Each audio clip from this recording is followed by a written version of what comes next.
La salle des fêtes d'Ako a abrité du 28 au 30 mars la session ordinaire du Conseil de communauté pour le compte du premier trimestre 2023. Les travaux étaient présidés par le Dr Roger Bassadini, sous l'œil vigilant du préfet du Vouri Benjamin Boutou, représentant de l'État.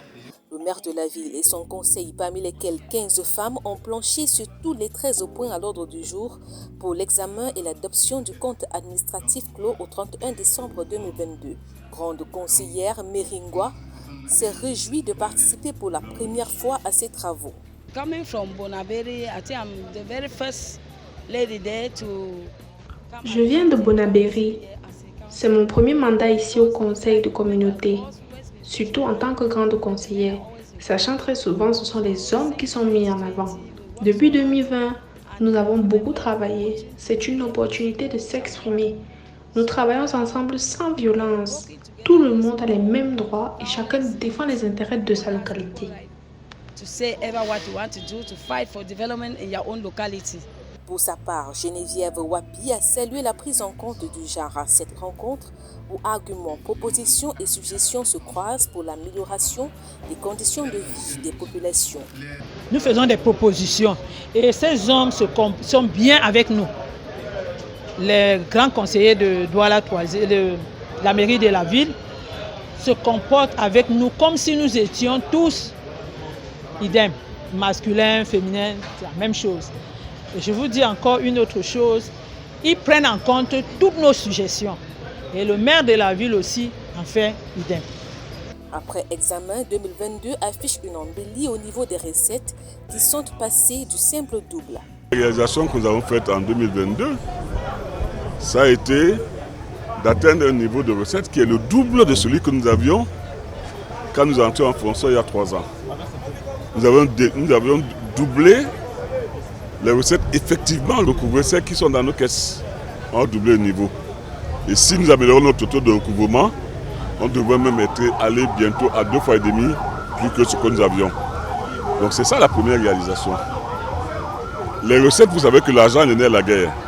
Et si on en a, on peut faire beaucoup de choses. C'est ce que nous avons essayé de faire dans la ville. Nous avons fait des routes en pavé, nous avons fait l'électrification. Nous avons curé les drains. Nous avons essayé de faire tout ce qu'on peut faire, l'enlèvement des ordures, etc. Des bons points que salue le préfet du Vouri. Les recettes sont à hausse. Un budget qui était prévu à 69 milliards de poussière, on a pu le réaliser à 61 milliards. Ça, c'est à féliciter parce que le taux de recouvrement est assez appréciable. Je crois qu'on est dans l'ordre de 80%. Et ça, on l'a observé même dans les autres communes d'arrondissement. Ça veut dire que les exécutifs communaux et même les organes délibérants ont fait beaucoup d'efforts dans le cadre des recouvrements des recettes. Néanmoins, quelques difficultés subsistent, surtout en ce qui concerne le recouvrement des recettes propres.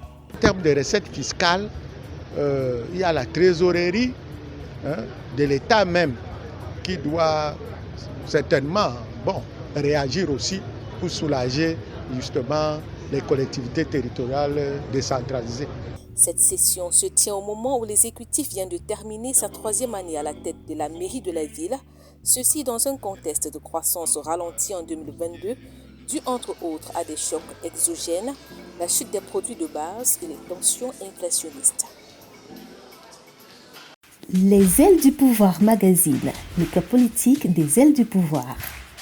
Destiné aux aspirantes candidates, aux personnels politiques, les élus et ex-élus, aux militantes de toutes les obédiences politiques, ce club privé confidentiel a pour but de nous réunir afin d'échanger sur les pratiques et les enjeux de la politique quand on est une femme et plus généralement sur le pouvoir. Vous souhaitez en savoir plus, voire devenir membre? Contactez-nous au 680 32 32 48, au 691 91 32 61.